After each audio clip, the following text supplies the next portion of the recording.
সরকারের বিরুদ্ধে বলার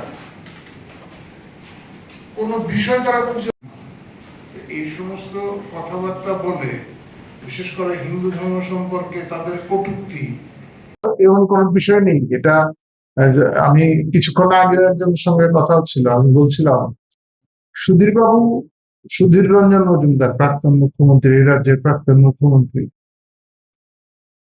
তিনিও তো মুখ্যমন্ত্রী হওয়ার আগ মুহূর্তে তিনি একটা মানে ওই ওই ধরনের মানে গ্র্যান্টিনেট ভুক্ত স্কুলের প্রধান শিক্ষক ছিলেন তিনি।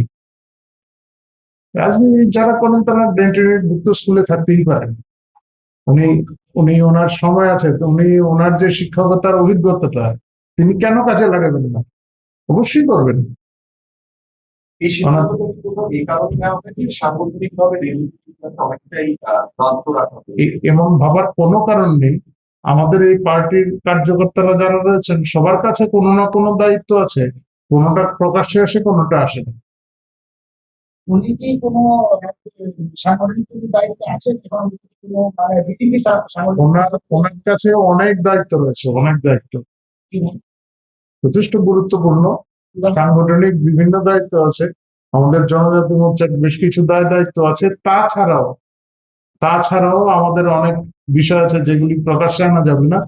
হ্যাঁ, আমাদের আমাদের অনেকে মানে স্ট্র্যাটেজির ব্যাপার থাকে, তারপরে আমাদের বিভিন্ন এজেন্ডা নিয়ে আমাদের অনেক দায়িত্ব থাকে, সেগুলি সব আমরা এখানে বলবো না। কিন্তু অনেক দায়িত্ব, অনেক গুরুত্বপূর্ণ দায়িত্ব ওনার কাছে রয়েছে। আগামী দিনে আরো গুরুত্বপূর্ণ দায়িত্ব আসতে পারে। আমাদের মানে আহ, আমাদের কোনো কার্যকর্তারাই অবসর বসেনি। দলের কোন পোস্টে আছেন নাকি? দলের কোন পোস্টে আছেন নাকি? কোন পোস্টে আছে বা প্রোফাইলটা কি? প্রোফাইলটা কি? তো প্রাক্তন সাংসদ, আমাদের পার্টির না, আমাদের স্টেটে এডিসির ভোটে ওনার গুরুত্বপূর্ণ দায়িত্ব ছিল। নতুন করে স্টেট কমিটি হচ্ছে, এখনো সব ইয়ে হয়নি, কমিটি, স্টেটের কমিটি হয়নি। কি হবেন কি এগুলি আমার জানা নেই, কিন্তু ওনার কাছে কিছু কিছু তো দায়িত্ব অবশ্যই আছে, সেগুলি আমরা জানি। জনজাতি জনজাতি মোর্চার যে সমস্ত এত টোটাল প্রোফাইল এখানে বসে আমি দিতে পারবো না, এটা সম্ভব না। বিস্তারিত স্টেট কমিটি এখনো হয়নি, বললামই আমি।